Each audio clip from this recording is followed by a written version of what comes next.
வணக்கம். ஜோதிடத்தில் இந்த சிம்ம லக்னத்தில் பிறந்தவர்களுக்கு தனயோக அமைப்பு. இப்போ சிம்ம லக்னம்னாவே ஹீரோ லக்னம். ஏன்னா அது ஒரு மேஸ்குலினிட்டி சைன், ஆண் ராசி.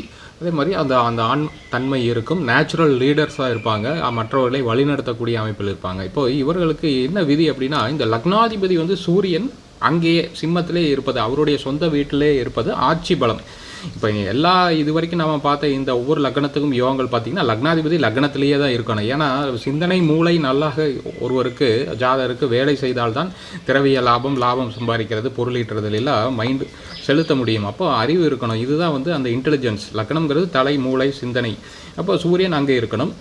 அடிஷ்னலாக பார்த்திங்கன்னா குரு மற்றும் செவ்வாய் ஒன்றாக இந்த லக்னத்திலேயே சூரியனுடன் சேர்ந்து இருப்பது, அல்லது வேறு ஏதாவது இடத்துலேருந்து செவ்வாயும் குருவும் பார்ப்பது.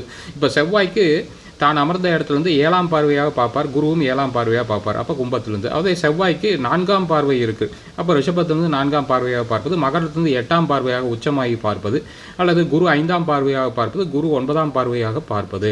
இங்கே குரு இந்த இடம் பாதகஸ்தானமாக போயிடும். அப்போ இங்கே இருக்கிறது குருவுக்கு வீக்கு. மற்ற இடங்கள் எல்லாமே ஓகே. நம்ம சேனல் சப்ஸ்கிரைப் பண்ணி பாருங்கள். நன்றி.